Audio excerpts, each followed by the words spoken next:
Midnight music.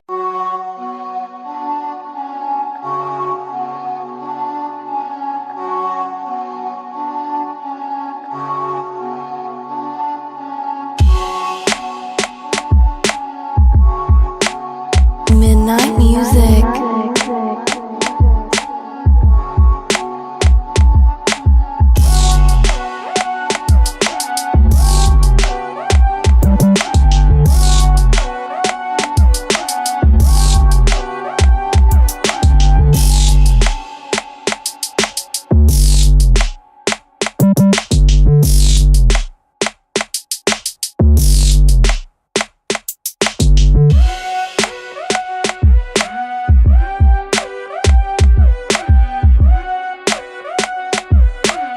Midnight music.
Midnight music.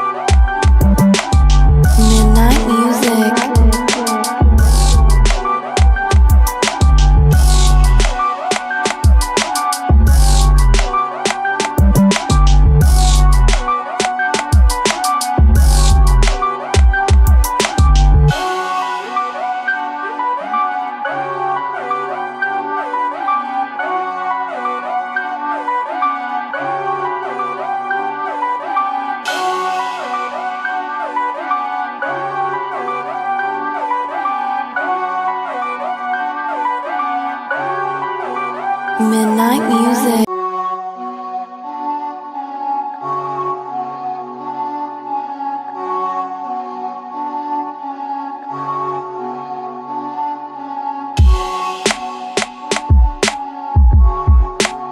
Midnight music.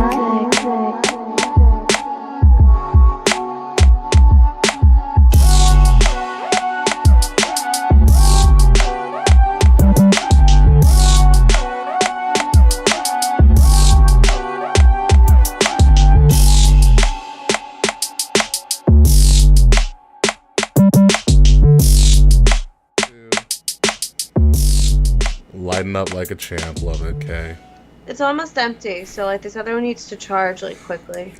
You will survive. Oh, it tastes like shit. You will survive. Welcome everybody to our KOTR pre-show, Meat Slapping Match pre-show. No Will Terrorshock. Will unfortunately could not make it. Had a little bit of a minor emergency to deal with, so there will be no Will.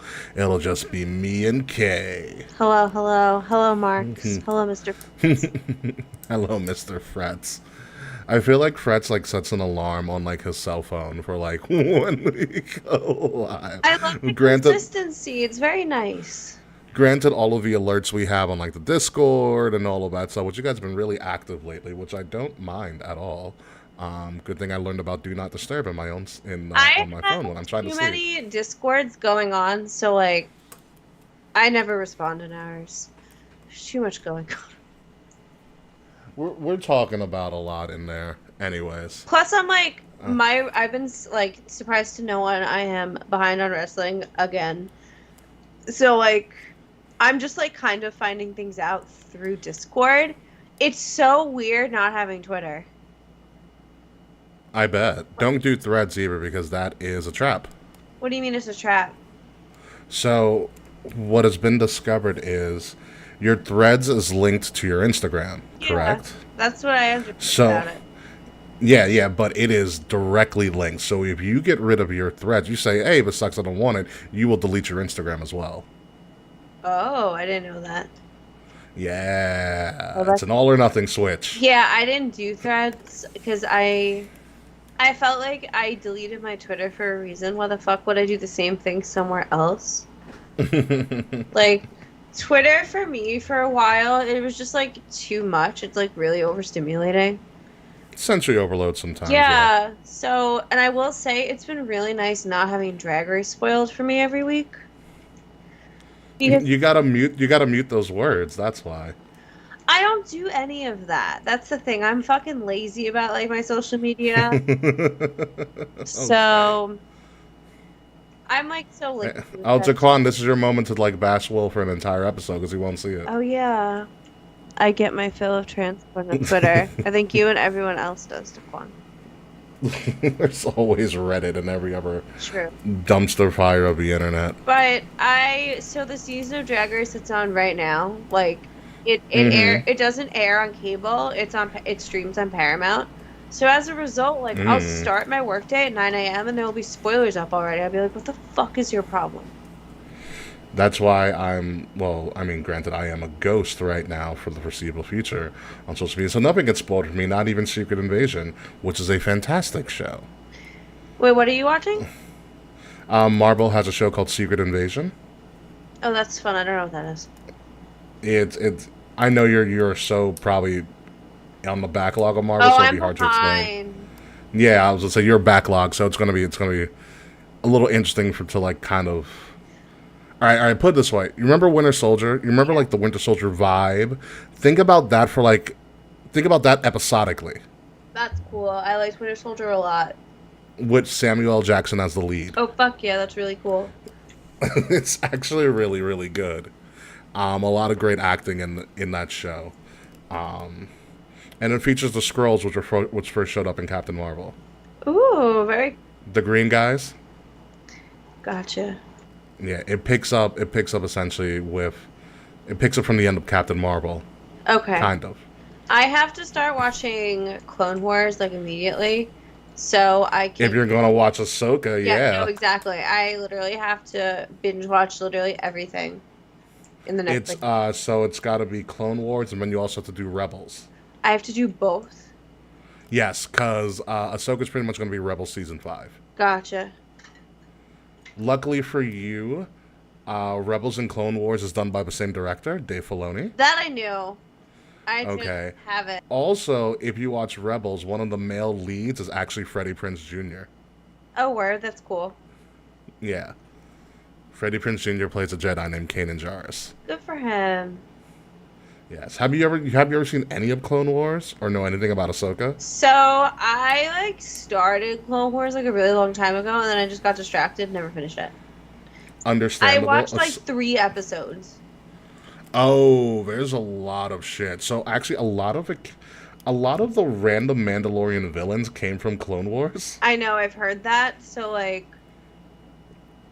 the reveal, they weren't as huge deals to me as it was seeing Cad Bane in season 2. You didn't get how big that was. Yeah, no idea. I had no idea at all. I was just like, okay, cool. This guy. That is correct. Kwan makes a good point. Do not watch the movie, just watch the show. I remember when the movie came out, and I thought it was weird.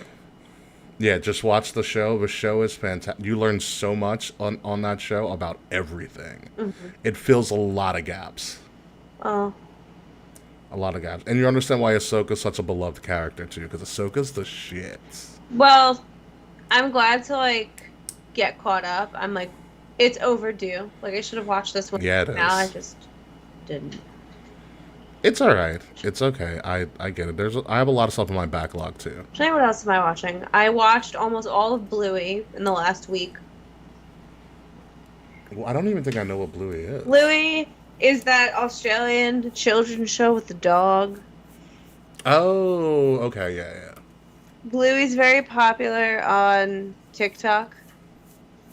You can find it on Disney Plus. The episodes are 9. Each episode is 9 minutes long. It's a children's show, but it handles adult topics beautifully. Okay. Like one episode deals with like an adult being infertile, and they just handle it like really gently. Ooh.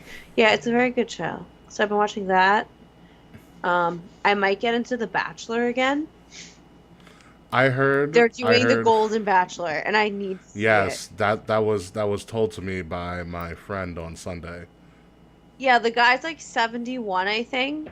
His name's Mm-hmm. Gary, and The geriatric bachelor. I can't wait to see it. It's gonna be. I haven't watched The Bachelor in a couple years, but like, I canceled Netflix, so like I'm kind of lacking in like new like Content? well, specifically shitty reality TV. Like I've been watching like Jersey Shore here and there. Sam's coming back. I know. I have to catch up on like the current stuff for Jersey Shore. Mm-hmm. But like I've been rewatching that. I kind of started rewatching Flavor of Love. Oh my God, Kay. It's on Hulu. I can't do it. Have you ever seen although I have seen Flavor of Love, but I'm not.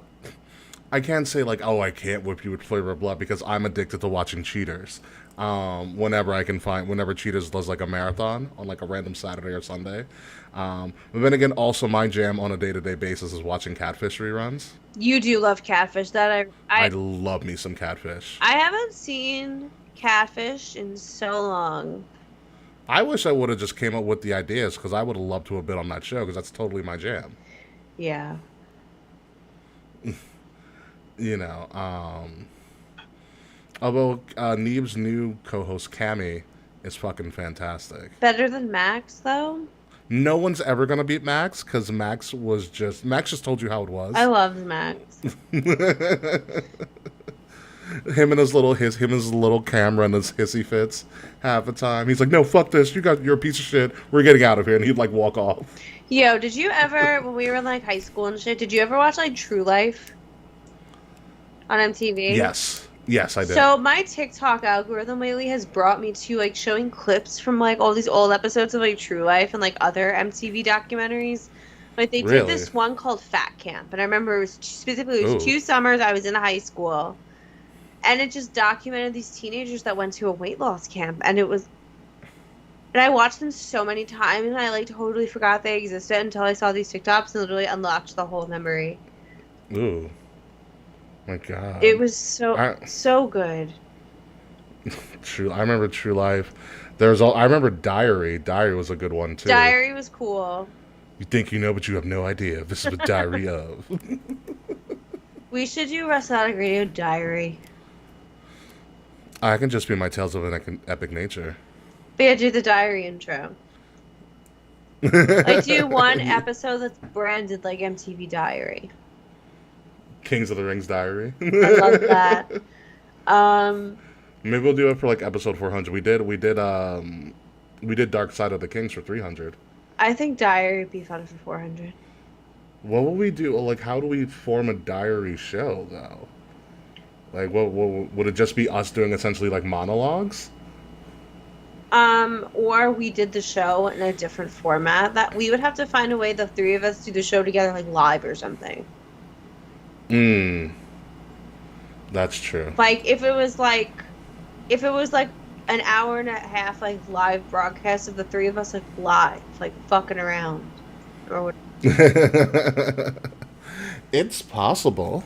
Not like we haven't done it before. Mm-mm. Back in our infant stages. Yeah. Mystery Science Theater 3000 KOTR edition would also be really fucking funny. If we actually, that might be easier to do. We can do a Mystery Science Theater of a bad wrestling match. Great Balls of Fire. That wasn't not a show. I said a match. No, but what if we did like a full special? We watched, obviously, like edit a little bit, but we did Mystery Science of like Great Balls of Fire, or like We can do like a classic YouTube reaction video of bad wrestling events. What other reality shows could we do? I would love to bring back Love and War, but that's not a reality show. That was just our machination, which I had a lot of fun doing. Love and War was great. Yeah. Bringing back Love and War now would be so interesting because like we are like completely different people. Oh yeah, because there's a lot of gaps that we'd have to fill. Yeah. It's a lot of gaps that would have to be filled in that time. What other ones could we do? Oh my god, we should do like a batch. Like if one, we should do like a bachelor style or A Shot at Love consultation. with King Ricky Rose. Oh, maybe. Maybe. Maybe, but I was thinking about like if we were trying to figure out who could be our next semi-permanent guest host, we do like a bachelor style like competition. Okay. I like that. Or something to just fuck with Slack. We haven't fucked with Slack this year yet. We got to figure out something. I was gonna say, what's the plan for Slack this year? It's been very quiet on the Slacky front. I know. I haven't figured it out. I mean, my mind has been every place but Slack. You know. So. When was our last appearance on the show? I don't remember. Okay. Because I know we did the Slacksgiving one year. I know we had him on in the summer once. We didn't have him. We haven't had him for the. No, we had him for the fall, have we? We had. Yes. Well, we did summer Slack. I remember summer Slack. Mm-hmm. Slack works a lot. We did Single to Slacko. That was another phone. Single to Slacko was great. I think we could get. I think maybe like something for like Slacktember.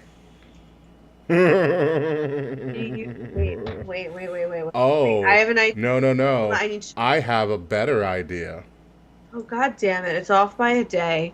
I was gonna say, if the 21st of September was on a Wednesday, we could do the 21st night of Slacktember.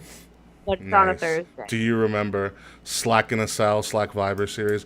I have an even better idea for fall. I like how you bring up Slack Viber series.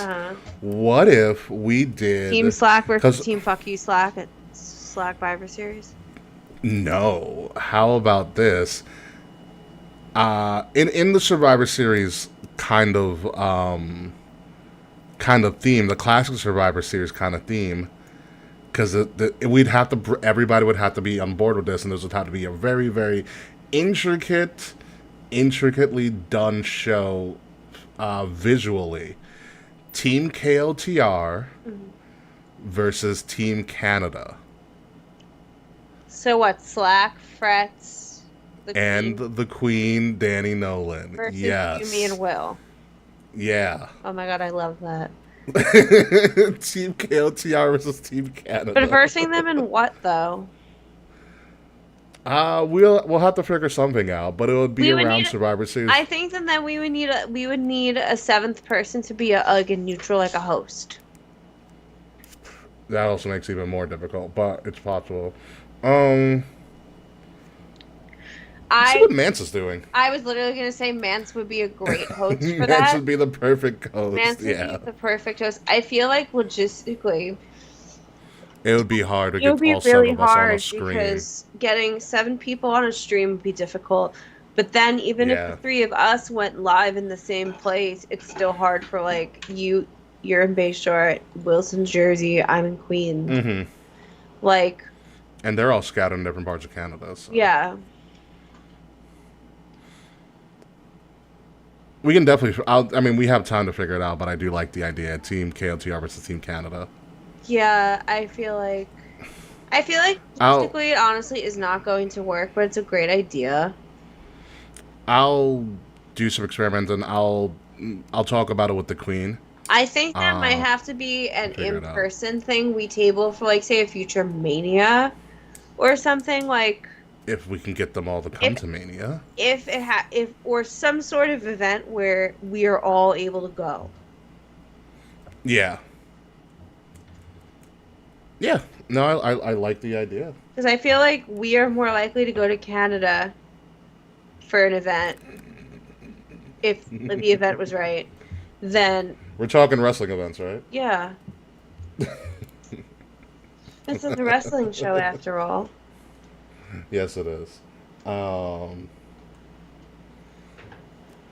Yeah. So, yeah, we'll definitely figure it out. But I do like Team KOTR versus Team Canik. It's something we haven't really done before. Mm-hmm. Outside of one time, it was Team KOTR versus Team Game Changer, and Dave screwed it up for us. Why? So we did a prediction challenge. It was me, Dave, and Will versus Nate, Fretz, and one of Nate's friends. Mm-hmm. And the losing team had to eat. This is my concoction that I came up with because I for sure thought we were going to win. We did a prediction challenge show. The losing team had to eat a jalapeno dipped in wasabi and drizzled with hot sauce. That's terrible. Was it a jalapeno? That's disgusting. It was something like that. Yeah, it didn't. It's on our page. That's fucking gross. Yeah, I almost puked it up. It was rough. Yeah, no, fuck that. Absolutely not.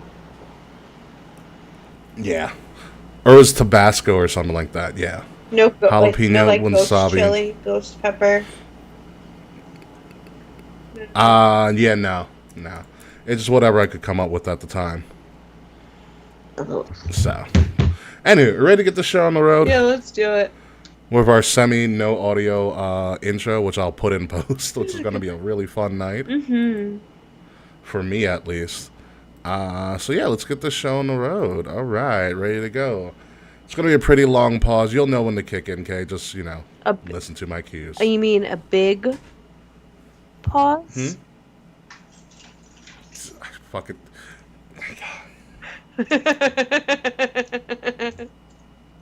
I hate you so much.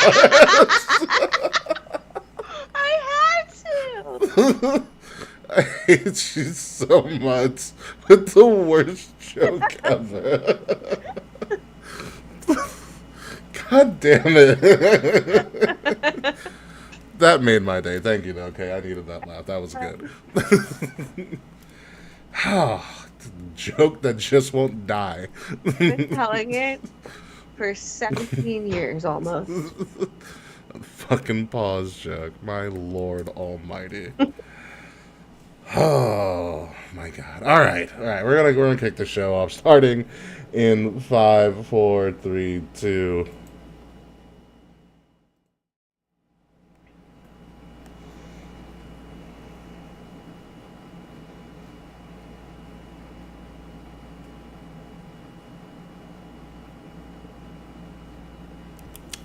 Coming up this week on Kings of the Rings podcast, things are heating up in the world of pro wrestling. WWE is preparing for not one, not two, but actually 3 major events. AEW wants to add more pay-per-views, and surprise, surprise, Paul Heyman does not know how to take a super kick at all. So sit back, relax, and please, for the love of God, do not cross the picket line. It's Kings of the Rings podcast, episode number 347. Hold the line, exclusively here on Wrestle Addict Radio, and it starts right now.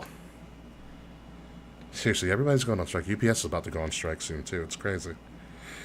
Yeah, it's going to happen. Crazy times, folks.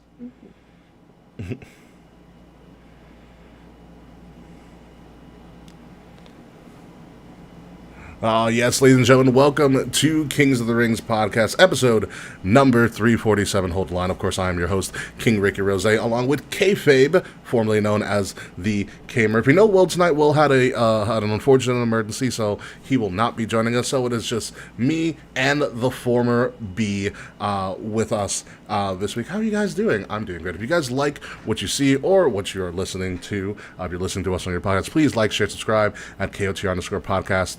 Across all social media outlets, and subscribe to us on Wrestle Addict Radio. Links to all of that is in the description below. If you really, really like us, and I know that you really do, leave a subscribe, hit that notification bar. Also, buy some of our merch. It's pretty awesome. I'm wearing it right now, even though you can't really see it on video because of the way the camera's situated. But links to all of our awesome merch is also in the description below. We got a lot to talk about this week in wrestling, and some very related, pop culture news going on that might actually affect the world of sports and entertainment, particularly on the entertainment side. But first and foremost, Kayfabe, it has been a while. How are you? Hi, I have done so much in the last couple of weeks. I have finally finished my time as being in a bridal party. My Woohoo. my wedding streak has finally ended. I did Thank goodness. some dog sitting. Work has been wild. But it's nice to be back. I don't really know what's going on. But hey, we're just gonna have some fun. Yes, we're going to have some fun. I'm going to guide Kate through the madness that has been going on in the world of sports and entertainment and pro wrestling. In particular, we do have to talk about this one big thing going on in the world of, I guess, entertainment. So as a lot of you know, the Writers Guild of America and SAG, the Screen Actors Guild, have both gone on strike for the first time since 1960. Okay, for those of you guys who don't know what SAG and the Writers Guilds are, they're the people, they're the actors and actresses and the writers of all of your popular TV shows, your sitcoms, movies, this, that, and the third. They are striking, obviously, because a lot of things have changed in the past couple of years, especially since the pandemic and the advent and blow up of streaming services and AI. And they're looking to renegotiate their contract with the production companies. Be that as it may, there's a lot of stuff going out there about what they're fighting for. You guys can look that up on your own. I tell you that to tell you this. Something that you all enjoy and that you're listening to this podcast for, pro wrestling, is technically a television show. Okay? And with a television show, it is produced and there is a script and it's written by writers. And so you would suspect that we would have people from the Writers Guild of America, which is part of a union, being a part of a show. And what would happen if that Writers Guild went on strike like they have? Will there be an actual decrease or in quality, or maybe like access to a bunch of writers that would produce, some of these professional wrestling shows, including AEW and WWE? I'm here to tell you that probably not, because if you know anything about the wrestling business, especially with the superstars, they're not in a union. Not the performers, pretty much not the writers at all. So there will probably not be anything different in the quality or the access to writers for all these professional wrestling shows, because they're not in a union. They can do whatever the hell they want. They're more than likely independent contractors. That I think that quality of wrestling in general might go up because of this, because I would agree with more you. people might get into wrestling out of necessity, because everyone's favorite shows are not coming back anytime soon.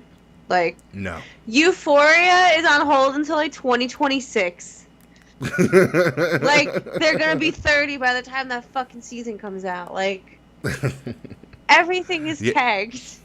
Like, quite literally everything.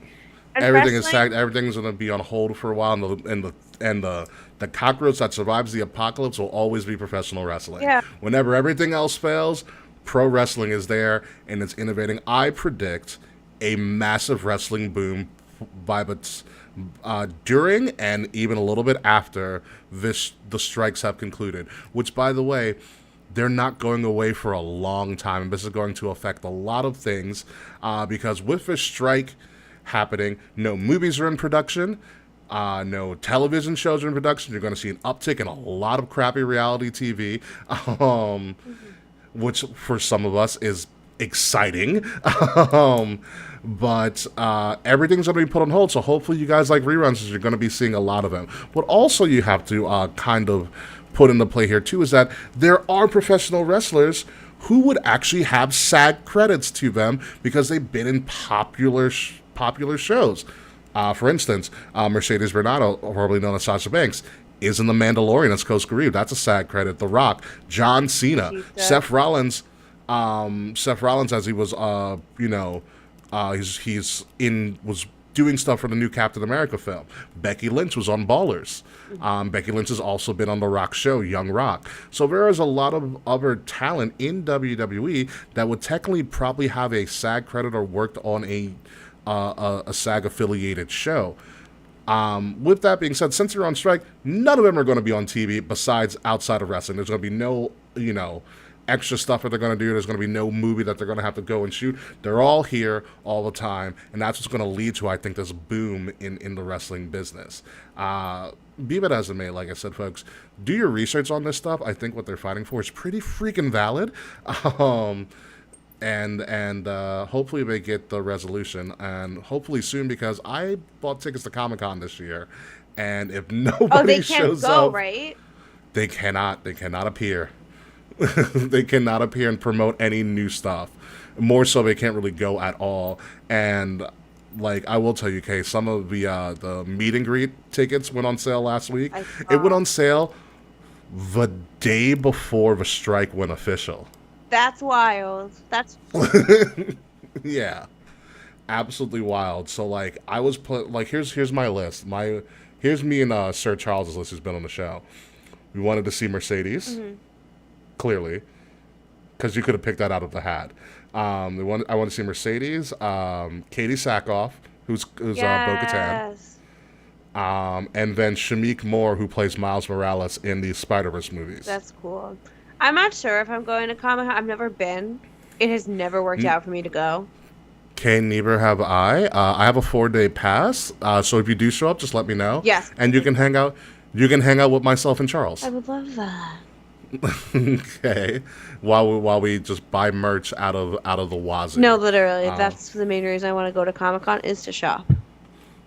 Yeah, no, I hear the shopping is great, and seeing people. You can run into MJF there too. Yeah. Yeah, my partner. You know who also was going to be there too? Comic-Con last year, like last minute, but it was the weekend I went to Salem, and I'm like, ouch. Yeah, so I couldn't. You know who also is going to be there, Kay, that you would probably love to get a picture and autograph with? Who? The icon known as Tim Curry. He's going to be there? Yeah, he's supposed to be. I love him. I know. That's why I said Tim Curry. I was like, I know that's why you'd want to go. Yeah. I got like an email the other day about like signing up for the Ewan McGregor meet and greet. It's like $250. Yeah, because Chris Evans is sold out. He sold out immediately. Oh, I'm sure. Yeah. And by the way, folks, these aren't the only 2 strikes that are going on. UPS is probably about to go on strike next week, which will really screw things up. As well as, I don't know, this just happened. I saw this today, Kay. I think it's called IATSE. What's that? The Broadway stagehands and writers are preparing to shut down Broadway as well. I had a feeling Broadway was coming soon, because Broadway is not affected by the SAG strikes or the. No, the SAG strike only affects television and movie production right now. Also, the greatest thing about the SAG strike is, you know who the president of SAG is? Fran Dresser. That's nanny. right, she is. But Fran's always been like pro-union. I didn't know. I saw her speech and I was like, holy crap. Even like when she was in The Nanny and in Beautician and the Beast, her characters are pro-union. That I was not aware of. I have to look back and rewatch The Nanny, because I'll be watching It's popped up a lot on TikTok. There are clips from both Beautician and the Beast and the Nanny. Specifically in The Nanny, there's a picket line outside of a building, and Mr. Sheffield's trying to come out and trying to get Fran to go inside, and she goes, "No, Mr. Sheffield." She goes, "My mother taught me 3 things, and one of them is not crossing a picket line."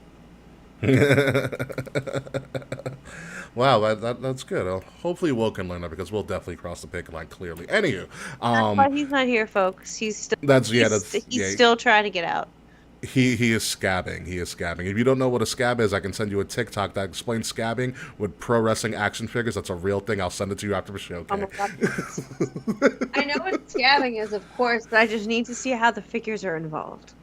Oh, it's amazing. One of the figurines is Mr. McMahon. He represents the production company. That tracks. Yeah, it's amazing. So, like I said, you won't be really expecting any sort of strike to really affect wrestling. In fact, this may actually help wrestling. But you may want to strike when, Kay, I tell you this. Last night, Dirty Dom Mysterio won the NXT North American Championship. Wait, what? You heard me correct. Dirty Dominic Mysterio beat the longest reigning North American champion, Wes Lee, and is now the newest NXT North American champion. Good for him, but like how? Well, here's the thing with with Judgment Day. They have been using Judgment Day in almost every way imaginable. They have shown up multiple times on NXT. They're on multiple segments on Raw. They are really building them up, and rightfully so. There were some on this podcast who were saying Judgment Day sucks because all we do is lose, but now they are featured heavily everywhere. And this is an interesting dynamic that they have now, because now you have a faction that has championships from multiple shows at one time. That's smart. And I don't think that's really been done before. I had a conversation earlier with my friend about, does the bloodline count? But since those titles were unified, I wouldn't say so.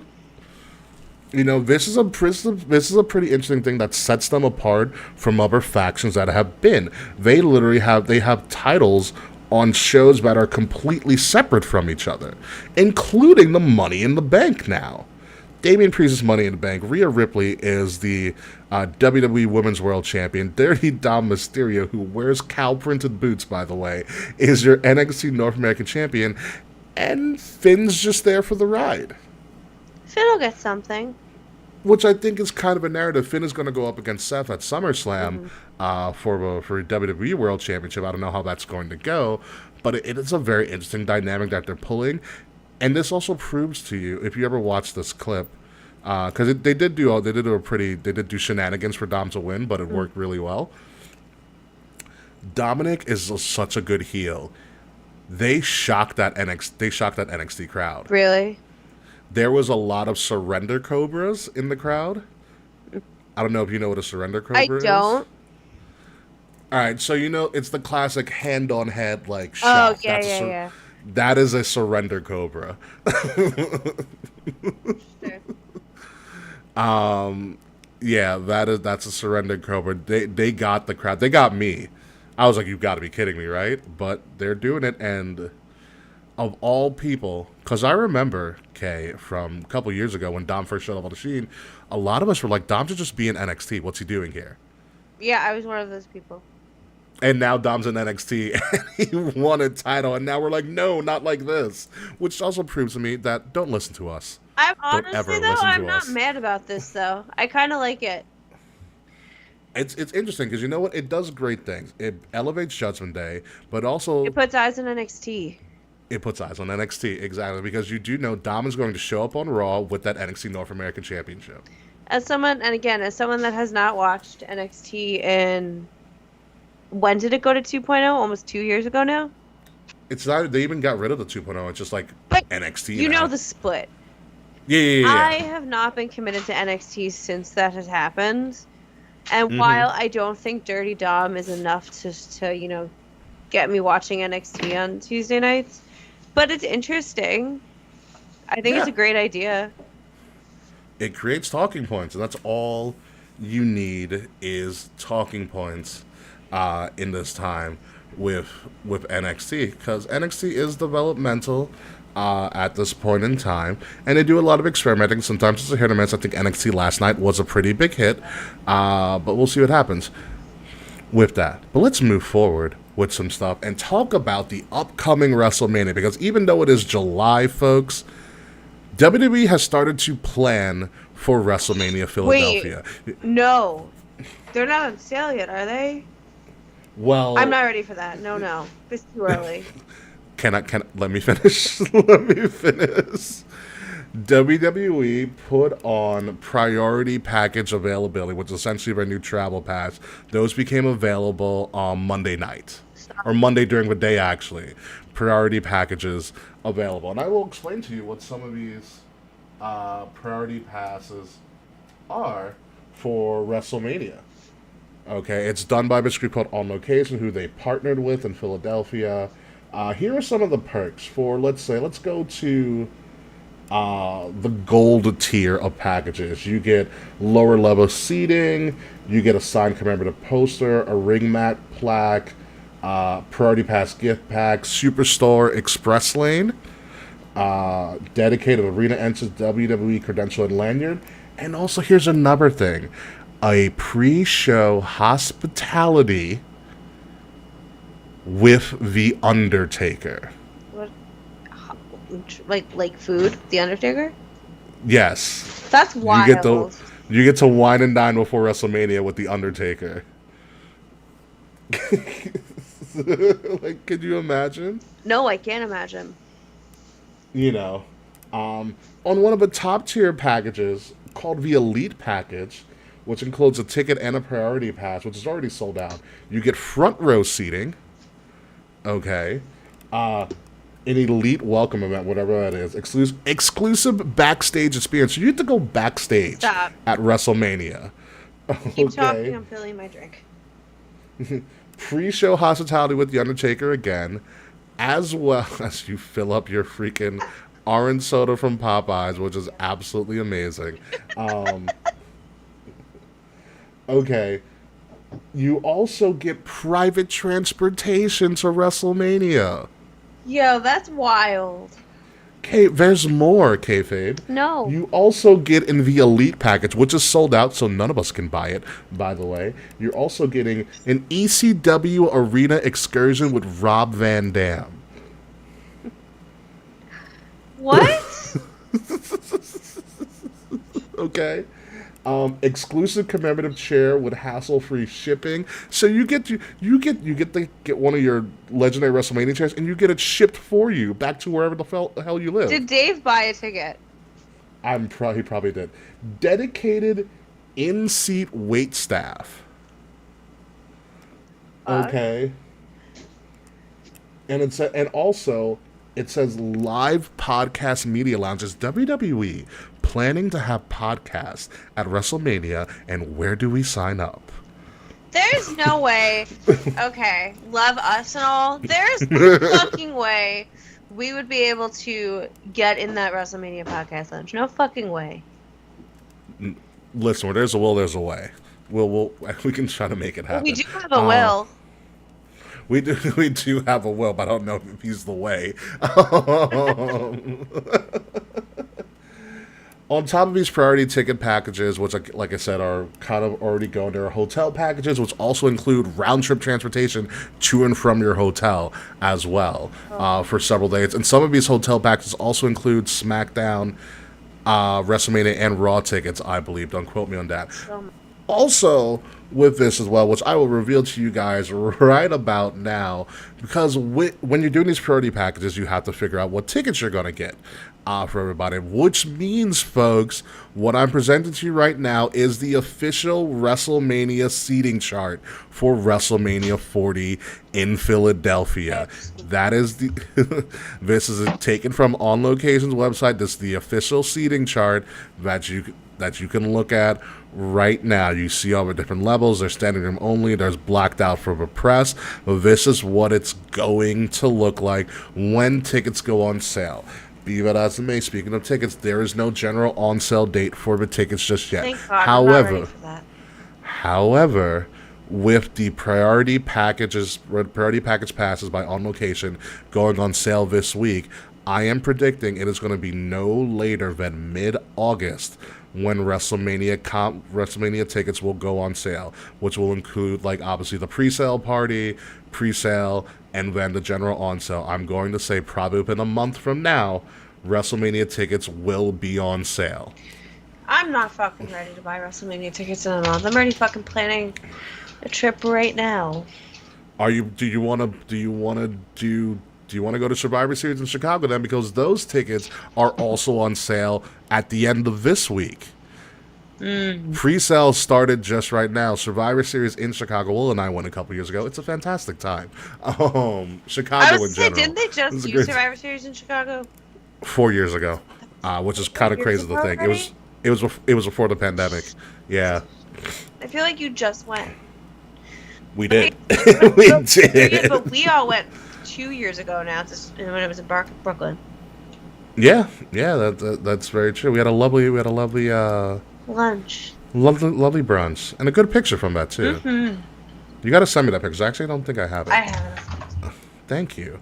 But yeah, so you have a Survivor Series coming up, which tickets are on sale. WrestleMania tickets are probably going to sell in a month. And they're trying to build SummerSlam all at the same time. WWE is wildly pushing forward with a lot of these big pay-per-views. Three of their historic big fours, are going to be set up sooner rather than later. On the flip side, Kay, I don't know if you heard this, but Warner Brothers Discovery, the company that owns AEW, aka Tony Khan World, is pushing AEW to have more pay-per-views instead of their 4, which 2 of them are going to be a week apart from each other, with All In Wembley Stadium and a week later All Out in Chicago. What, about All In or about All Out? No, how they're gonna fucking make those 2 pay-per-views a week apart? No one knows. No one knows. They haven't even started really. I haven't seen them really push All In. I know on their official Twitter page they're pushing a lot of All Out in Chicago for ticket sales, which is kind of crazy for me because All In's coming up sooner rather than later. But we'll see how it goes. But my question is, Kay, what new pay-per-views would you want AEW to do? I would kind of, like, I know it's tonight and all, but I would like to see Blood and Guts be its own, like, standalone. On the opposite end, I would like them to stop doing so many Battle of the Belts because I feel like it's unnecessary. You know what? If Battle of the Belts was a once a year event, I think that'd be fine. I feel like it happens like 6 times a year. I'm being a little dramatic, but like it happens a lot, and I think it's too much. What else would I want? Maybe, I don't know, like Great American Bash or like fucking. Well, Great American Bash is an NXT. Not Great American Bash, Bash at the Beach, whatever the fuck it is. I think WWE still has Bash at the Beach. Then what are they doing in the summer? They have nothing really in the summer. They AEW did something in the summer. Oh, they did. They did Forbidden Door. No. I could have sworn they did like a Bash at the Beach one year or something. Wasn't it Fyter Fest? Not Fyter Fest. It was something else. I feel like something beachy was involved. Who knows? Was it Spring? No, Spring Breakin' was NXT. No, not that. Winter is Coming was an AEW thing. I don't want Winter is Coming. I could do without that completely. Oh, it was Beach Blast. Thank you, Mr. Fretz. It was Beach Blast. Beach Blast. If they change the name, I think it would be great. That was the Mimosa match. Oh, it was the Mimosa Mayhem match. I would love an annual Mimosa match, though. I loved it. I would not. It was so stupid. It was so good. I think that if they took away some of these AEW Dynamite specials and made them actual pay-per-views, it would go better. Like, there is no reason Grand Slam isn't a pay-per-view event. Grand Slam should be. Actually, that was the one I forgot. I can't believe I forgot it, considering it's literally where I live. Grand Slam should be its own event. Like, especially having gone to it, it felt elevated. Like, I did not feel like I was at a regular Wednesday night episode of Dynamite. It felt special. I felt like I was at a pay-per-view. Yeah, Grand Slam should be a pay-per-view event. Diamond Dynamite ring. Diamond Dynamite would. I don't like that as a pay-per-view, but yeah, they have about 3 or so events, like Grand Slam, Battle of the Belts, and maybe another one that they can just put into their pay-per-view schedule. Or like make up one. Exactly. It's not hard. WWE makes them up all the time. They could do Great Balls of Fire. WWE would be petty and still keep the trademark for it, or the copyright. They probably still have it for a while. Thank you, Kay, for the sending of the picture. I really do enjoy it. It's a good picture. It's a great picture. It is. Speaking of which, like we said, Blood and Guts could be their like War Games pay-per-view, which Blood and Guts is happening right now. It's the Blackpool Combat Club versus the Golden Elite, because guess what, Kay? Kota Ibushi showed up. I watched it this morning. I watched AEW this morning. The Golden Lovers are back. Kota and Kenny and the Bucks and Hangman Page, because they're doing this. So Blood and Guts is happening. Blood and Guts is easily a pay-per-view. It screams pay-per-view. Yeah. You know, but it doesn't happen. So who do you think wins in this bout tonight? Because we'll probably still be on as it's going on. Who wins Blood and Guts? Blackpool Combat Club or Golden Elite? My guess is the Golden Elite. I would say so too. You don't bring in Kota Ibushi just for a one-off to lose. Yeah. What else? I was just going to say something else, but I don't remember what I was going to say. That's annoying. It's okay. It's okay. You also have the the Owen Hart Turner, which should not be a thing, Oh, but whatever. I remember what I wanted to say. What's that?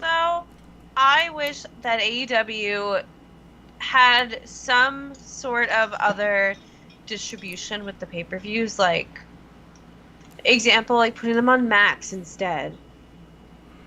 I don't know why they don't use Max to their advantage. They really should. They have their reality show on HBO right now. Well, Yeah, Max. but whatever. But they should put more AEW content on Max. I think it would reach more people. Because what's fucking annoying is, and it's like no shade on AEW, but if I buy the pay-per-views most of the time. Ooh. Yeah, exactly. Oof.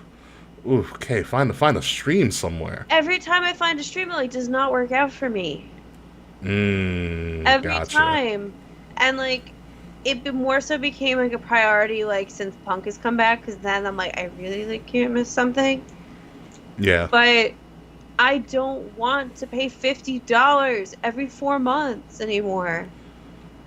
I don't blame you. So, like, I do not blame you at all. I just would love I would love a network. I would love them to put pay-per-views on Max. I would love something else. It's not. We can clearly do what WWE did with Peacock. I know AEW wants to always be kind of anti WWE, but guess what? No, please WWE don't. does a lot. WWE does a lot of stuff that's right. Like, for instance, on Peacock, there is a whole section dedicated to WWE, and Max, formerly known as HBO Max, has the capability to separate stuff. There is a DC section, there is an Adult Swim section, there's a whole bunch of other sections. They can clearly put an All Elite Wrestling section and have a whole bunch of content. It's already on all their networks. They could put Ring of Honor on there if they wanted to. They could have everything on there. Yeah. That's what the people want. I would watch more AEW if it was on Max. I will tell you that right now. But the only reason I'm able to watch AEW is because I use my parents' fucking cable login. Yeah. Which is like, it's nice and all, but that's still annoying. AEW's not accessible to everybody. Yeah. Whereas WWE is a lot more accessible because $4.99 a month, well now $5.99 because Peacock is going up. Fun fact. Thank God for that yearly plan, because I am going to switch over to just a one-time year fee. Thank goodness. I hate yearlies because I forget about them. I hate that. I don't like them. For me, it doesn't. Understandable. But I would rather just pay fucking $5.99 a month and be able to see everything I want to see. Yeah. Whenever you want. Like, I do want to see that Cody Rhodes documentary. Yeah. It actually looks really good. I was like, wow, I'm interested in this. But we'll see. Hopefully AEW gets together, because there is a lot of tools at AEW's disposal, but I don't think they use as often. Yeah. Which is kind of a shame, because they have all the tools to have a lot bigger presence in the streaming world in particular. But there's that.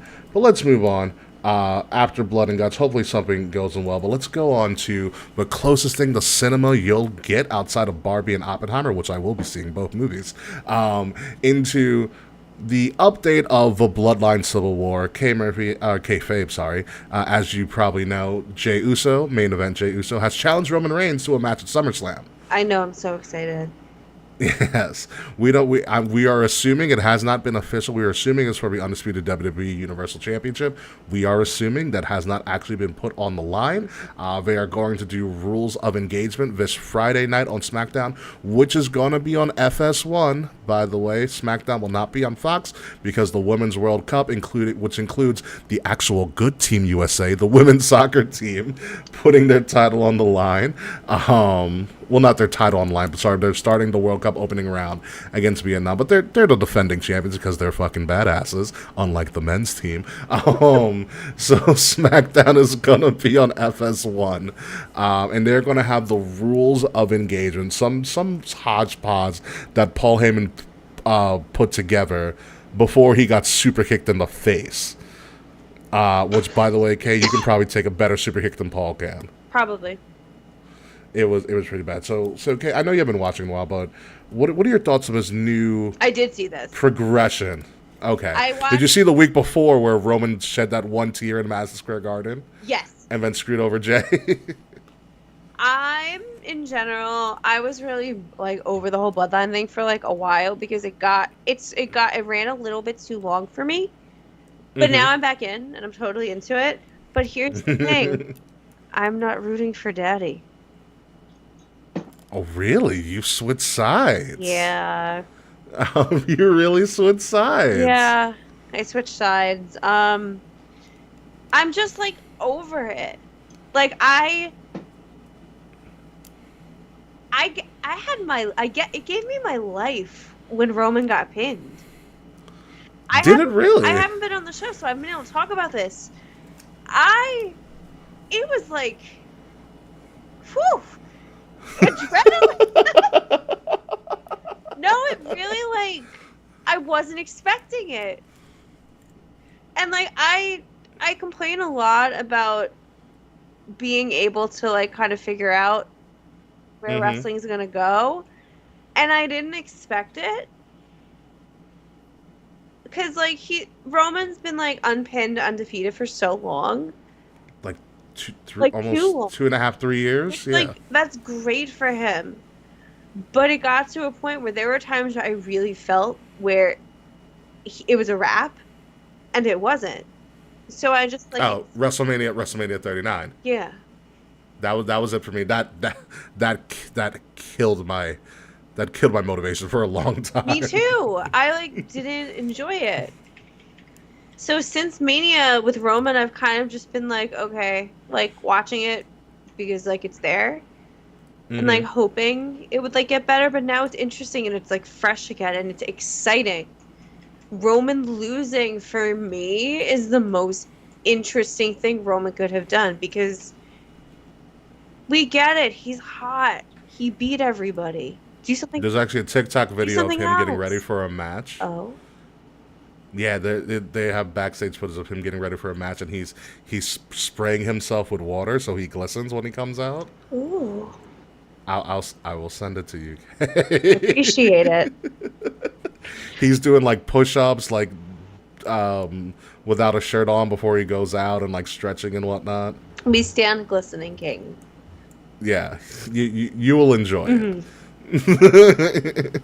I'm interested in this too. I mean, Jey Uso has benefited the most out of this entire Bloodline storyline. He shows that he's really good at what he does.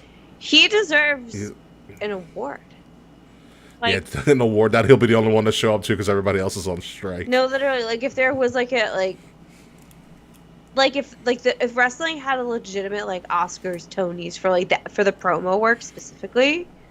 Oh, it'd be Jey Uso. Immediately. Absolutely, he knows how to his facial expressions. He was masterful in working the crowd on SmackDown last week. Absolutely masterful, and he had him right there. Jay would get a Slammy if we still did the Slammies. So it's good to see. I'm interested to see how the SummerSlam bout will go, what the stipulations might be. I still feel like Roman will come out alive. Like, I will be so shocked if Jay takes his title off of Roman. That's the thing. I don't think Roman's losing the title until Mania. Yeah, I think that title is Cody's to win. In my opinion. I don't know if it's Cody's. I don't know whose it is, though. That's the thing. He ain't going for Seb's title. No. I think Cody will get the title eventually. I don't think it's Roman. Ugh, it's hard. I mean, there's... It's too long now. That's the thing. Here's my thing. Rocky didn't win in Rocky 1, did he? I don't remember. I haven't seen Rocky since I was a kid. Rocky did not win in Rocky 1. He won in the second one. Where's WrestleMania next year? Philly. Rocky. It writes itself. Yeah. It writes itself. Oh, it really, really does. But we can theorize about that. We have like 6-7 months before WrestleMania becomes like a real thing. Although, by the way, Kay, would you want to travel with me to Philly for the on sale party? When is the on sale party? They haven't announced it yet, but when it gets closer, I will let you know. What day of the week is it normally? Jesus Christmas. It might be midweek. If it's on a Monday or a Tuesday, I 1,000,000% confirmed can come. If it's not, we'll figure it out. Okay. I'm in. Because that is one of my goals. I just want to go, even if we don't buy tickets, which is probably a lie, because I will at least buy tickets. I just want to go for the experience. I want to go to the on-sale party. I am just not ready to plan the WrestleMania, or like the WrestleMania. Yeah, I'm not ready. That is perfectly fine with me. I just want to go to the party. Maybe get some cheesesteaks on the way. Oh no, I'm down for that. I'm down for that. I'm down for the just chill out. Cheesesteaks, free photo ops, and free autographs, just because. Yeah. I feel like we haven't even talked about, like, here at home, we haven't talked about, like, our Mania plans yet. Like, we want to go. We just haven't planned it yet. We have 2 more trips before Mania that we're going on. I totally understand. I totally get it. Let's move on to another feud that actually got really good really quickly. Shayna and Ronda is about to be really, really fun. Is it? Ronda fun? Really? It's because Shayna's carrying this. Oh. Not trash. So as we know, Shayna turned on Ronda in a very shocking fashion. Honestly, I was here for it. A lot of us were. But the great part Ronda. The great part about it is that they're letting Shayna be like NXT Shayna. I noticed that. And they're letting her like kind of cut promos, because you came out the other week. It was like, Ronda, no one wants to hear you try to speak on a mic anymore. Facts. She was like, you were handed everything. I had to work my way. I had to put rings together. I had to do tryouts to make it to where I was, and you just waltzed in through the back door. And Ronda had a good retort this past week after Shayna choked out a returning Nikki Cross, as Nikki Cross got a degree, went back to college, got a degree, and her congratulations was get choked out in 5 seconds by Shayna. So congratulations to Nikki Cross on that. But Ronda had a bit of a rebuttal from a luxury box suite in Atlanta, which is such a Ronda thing to do, which panders to her character. But she said, is it more difficult, this is more of a philosophical question, is it more difficult to be, as she said, to be trained by the best people to work on your character and make your way through the system the way they want you to, or is it harder to go through the back door, have your first match at WrestleMania, and try to do all of that stuff that you were that you like had to learn to do, had years to learn to do, and I had to do it in like a year. Which, good point, Ronda. I get it. That's a good point, but also like, don't cry about having privilege. Good counterpoint. Good counterpoint, kayfabe. So it's good. They play off of each other well. They are really playing this to not have them touch at all until SummerSlam, which, again, great call. They need to do the fight pit. Yes. You have 2 MMA superstars in their day. We need to have the first ever female fight pit. It would be incredible. And, like, again, I hate Ronda Rousey. But that is literally the only thing I want to see her do, is that fight pit with Shayna Baszler. And I think they'll have the room to do it. You pretty much have the pending merger with UFC. You can totally make this a like real quick UFC style like event. Oh, for sure. In an instant. And people will eat it up. Yeah. Absolutely eat it up. And they are getting a little bit close to SummerSlam, so like they would have to start really pressing like the promotional tour, which they'll be pretty easy to do since no one else is promoting anything right now. No actors are doing shit. But they made this a marquee match at SummerSlam, like a fight pit UFC style match in WWE in a football stadium in Detroit. That's going to bring a lot of eyes. I think SummerSlam is going to have, it has a really unique amount of pressure on it this year because of the strikes, because of its location, everything. Especially because while SummerSlam, is a big 4, I feel like it might have, WrestleMania, almost WrestleMania level attention on it because, respectfully, what else does anyone have to entertain them right now? Besides, baseball. Yeah, and that's usually hit or miss because the Yankees aren't doing that well. Go Yanks, by the way. No, I mean, SummerSlam has always kind of been WrestleMania summer. But like you said, with everything else going on, or the lack of anything else going on, SummerSlam becomes a really big deal. So they have to knock it out of the park, and I think they have the perfect setup for it. You have Shayna, Ronda, Cody, Brock, which we're not really talking about this week, Jay and Roman, which is just the one of the greatest wrestling stories going on right now. You have Bianca, Asuka, Charlotte, with Io Shirai in the background. That's someone as like you got a triple threat or fatal four way going on with that. That's Seth insane. Rollins, Finn Balor is also a thing as well. Gunther, Drew McIntyre is going to happen. That's a great That is card. a meat-slapping card.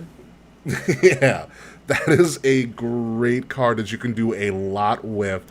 SummerSlam has a lot that it has to execute and do, but I think it's going to get a lot of it done really well. Shayna and Ronda, I think, are going to be a big part of it if they continue to book it as strong as they have been booking it. Mm-hmm. But we will see. Also, something interesting that kind of happened a little backstage on SmackDown. Bobby showed up on SmackDown, Kay. I don't remember that at all.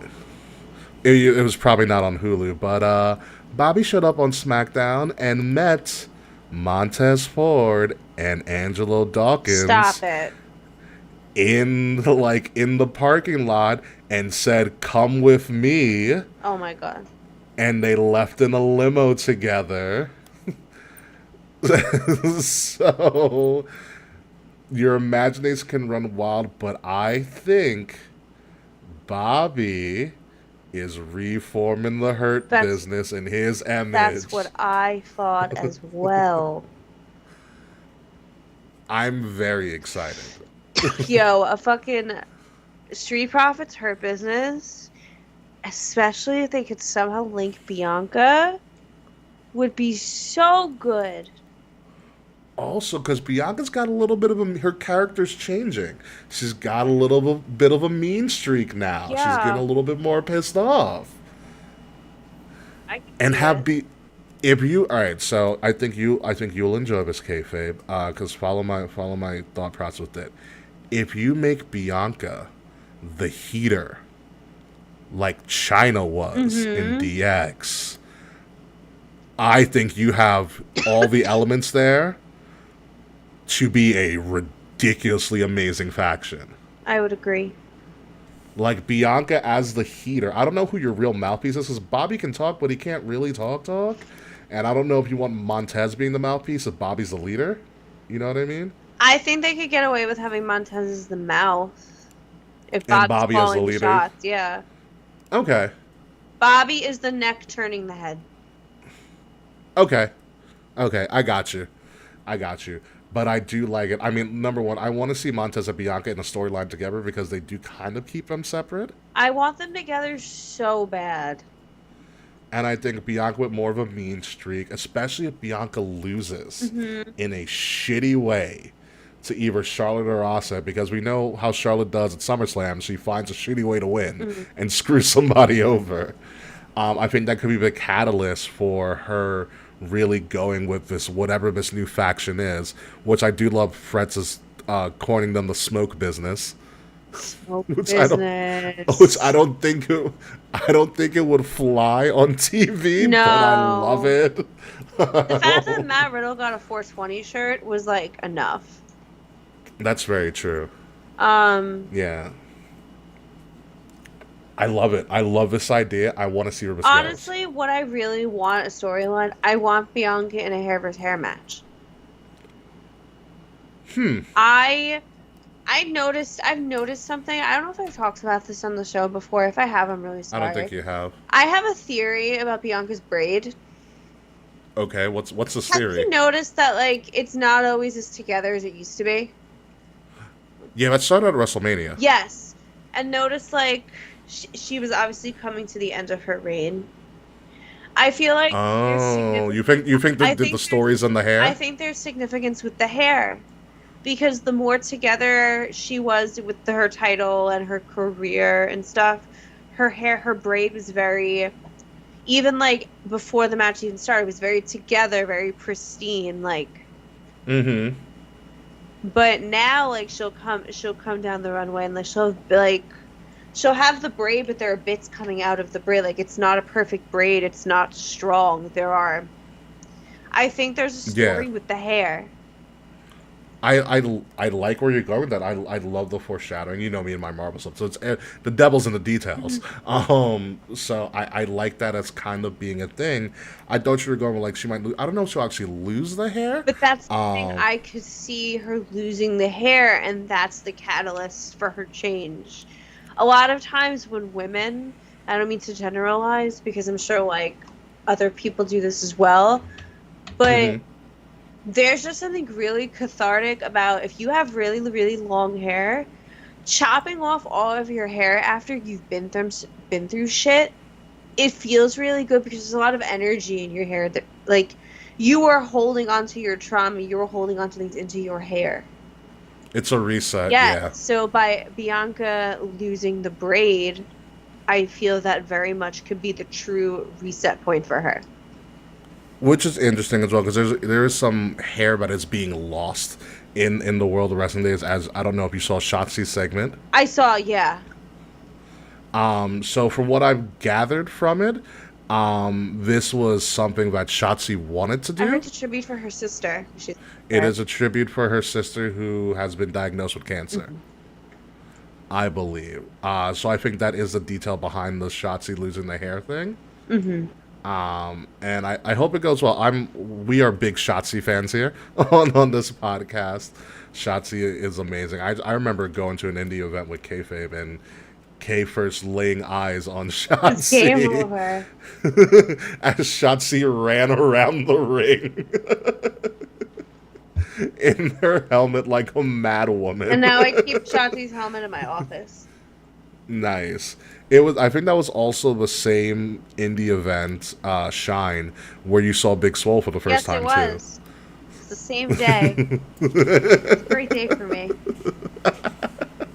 No, that's still one of my favorite wrestling shows I've ever been to. It was the Shine Evolve. Shine Evolve is one of my favorite shows I've ever been to. I miss Evolve so much. I miss going to that damn Laboon nightclub arena. Now that I live so fucking close now, I hate that it's like not Evolve's like not a thing anymore. I would go like every month, but you can't be like, I'm taking a train from Bayshore. Go every time. All the time. I literally go every month. We'd buy tickets. I'd be like, all right, meet me outside. Let's go. Yeah. Oh, so much fun. I miss it, but I like I said, the devil's in the details with that. Hopefully things go well with Shotzi and the revamped Hurt Business, because honestly, they need to do something with Bobby, because Bobby got screwed when Bray Wyatt left. Yeah. Bobby got screwed real bad when Bray Wyatt left, so you gotta give Bobby something to do. Something to do really badly. And speaking of something to do, we have new women's tag team championships. Tell me when you've heard that before. Yes. I definitely missed that on Raw. So Raquel and Liv won them, obviously, at Money in the Bank when Shayna turned on Ronda. And so that was like 3 weeks ago. So this is like a 3-week reign. Although I do have a feeling that they were going to lose the titles around this time anyways, because they were supposed to hold on to these titles, but then Liv got injured. So then they relinquished, and then Shayna and Ronda won. It actually kind of ended up working out the best for everybody, because now you got the Shayna turning on Ronda storyline, and then Liv and Raquel got to kind of get somewhat of a half-ass reign. However, if you've noticed when you've watched, they are setting up Raquel and Rhea. Oh, for sure. Real blatantly. To the point where Rhea attacked Raquel before this match, which, essentially led to the demise of them losing the titles to Chelsea and Sonya. And say what you want about them, even though Chelsea should have gone with Carmella, because Carmella got pregnant. It happens. Yeah. But I do feel happy for Chelsea. She had a very big up and down career with WWE for a while, because she kept on getting injured. And Sonya, who has been in WWE, which seems like forever at this point, she had the unfortunate stalker situation, which took her out for a very, very long time. This is Daddy DeVille's first title in WWE. Oh shit, it is. It's her first That's championship. crazy to think about. And honestly, good for her because Finally. she has been through a lot of shit, and she has gone through a lot of different character tweaks and changes, and she's done a lot of them real well. Yeah. Okay, like Commissioner Sonia was kind of a son of a bitch, but a really good job. Daddy DeVille was great. That got cut short with the Mandy thing. But I loved Kylo Ren, Daddy DeVille when she was just angry. You know. So I'm. Does it suck that Liv and Raquel, because I thought they did have something going with the tag team titles, lose? Yes, but Raquel and Rhea needed to happen. Like that needed to happen because. The knock on Raquel, ever since she came to Raw and SmackDown, is that she has like the Apollo Crews syndrome. What do you mean? Like she smiles. She smiles too much. She's too happy to be there. That's what I don't like You know- about her on the main roster. Yeah, she smiles too much. She's too happy to be there. She need because on NXT she was a bad bitch. Like she was Yeah, still it's she was weird. still a baby face, but like they made her smile. Like she has great teeth. Don't Yeah, get me wrong. good for Great her, teeth. but like, But like, where's the aggression? And I think Rhea is going to bring that out of her good. again. People forget Raquel retired Rhea from NXT. They had a last woman standing match, which was bonkers. Yeah. By the way, it was absolutely nutty, and we have been waiting for them to kind of rekindle that, and now we're getting somewhere. That's something I would want to see. I don't know if I want to say Mania, maybe. I don't know. I think they've invested so much in Rhea, they haven't invested so much in Raquel. I mean, they have invested a good amount, but then she was in a tag team. But Raquel needs a standout, dominant performance, and if she can go toe-to-toe with essentially their golden woman in Rhea right now, then that's going to do a lot more for Raquel, where she could get that Mania moment down the road with Rhea. That's true. But I think Raquel needs this. Yeah. And she needs to go a little bit more solo and be a little bit more dominant and be like what she was at the end of her NXT run. We used to call her Big Mommy Cool because she was like pretty much like a Latina Diesel. Yeah. And just a badass. And that's fine. And I'm okay with Chelsea and Sonya getting the tag titles because I think their characters can do a lot with it. Yeah. And they're fun. I'm a Chelsea Green fan. I think she's funny as fuck. She is funny. I think she's finally found her footing this time around. Well, because she's not injured. Yeah, that too. She's not injured. And they allowed her to be her character that she was when she was in Impact. Which is just a giant, crazy Karen. It's wild. I know. That's why I wanted her and Carmella to work out so much, and then Carmella got pregnant. Yeah. So, what's a shame. But like I said, congratulations to them. And also, big congratulations to Daddy DeVille. Always been a big Daddy DeVille fan. And so she deserves it. Long may their championship reign.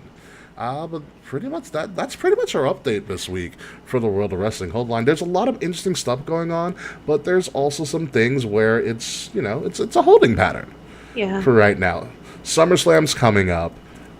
Great American Bash is going to be coming up for NXT. That's going to be the end of July, which got some good stuff going on there. And clearly we have Dominic Mysterio as the North American champion. I can't believe. Good for her. There's an ROH show this weekend, Mr. Fretz. Really? Where? Didn't they just have Death Before Dishonor? I think so. They did, which is the travesty that is ROH under Tony Khan and AEW. It could be a whole other podcast. Because I feel so bad for everybody on ROH. Just from a Max deal in general, Ring of Honor, if you're not going to give them a TV deal, Ring of Honor should be streaming on Max. That would be so good. Like, Honor Club should be just a part of Max. That's part of what I wanted to say earlier when I was bitching about Max. ROH on there would be fabulous. Absolutely. They have the catalog. Just shove it on Max. Or you can pay the wrestling tier and get all this other stuff. There's a lot they can do with it. As long as those people get residuals, though, because that's a big streaming service controversy in and of itself, that people aren't getting residuals for their content. That's a big thing with the SAG strike. Be it as it may. We have anything else, Kay? Are we about to get out of here? I'm ready to go to bed. I know you're ready to go, but no post show this week, folks. We are just going to call the show after this. So we'll save the post show for next week. So until then, folks, let's get this show on the road. Ladies and gentlemen, you have been listening to Kings of the Rings podcast, episode number 347, Hold the Line. And you hold that line, and you support those SAG and WGA workers because they are fighting for, fair pay. Let's just put it that way. I have been your fair and honest host, King Ricky Rose. You can formerly find me at Ambassador Biggs across all social media outlets whenever I decide to return. Find Kings of the Rings podcast at KOTR_podcast across all social media outlets. Like, share, subscribe, leave us 5-star reviews wherever you can. If you are listening to us, make sure you're listening to us on Wrestle Addict Radio, the cure for the common wrestling podcast. And follow Wrestle Addict Radio social media at addict_wrestle on Twitter and Wrestle Addict Radio everywhere else. The links of all of that, including some of our fantastic merch, is in the description below. Kayfabe, what do you got for the fans? It is bedtime. You can find me across some social media platforms at K_Fabe, KAE_Fabe. I had nothing going on. The Disney Dreamlight Valley update apparently came out today. So I get it back on that. I need to play. They got the little girl from Wreck-It Ralph in it, I think, this update of Vanellope. Jesus. Really? Yeah, the last update is really cool. The story is just getting really, really interesting. Huh. So I highly recommend you get back on your Disney Dreamlight grind. Yeah. Yeah. All right. We'll do that. So when we come back next week, hopefully we'll be here, but hopefully not. Kayfabe should also be here, and we will still be holding that line and bringing you some of the best pro wrestling content that this podcast can. So until then, folks, goodbye, good night. We'll see you soon. Just not you, Slack.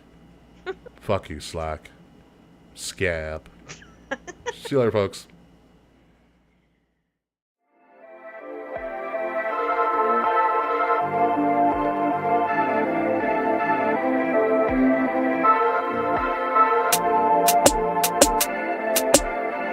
Midnight music.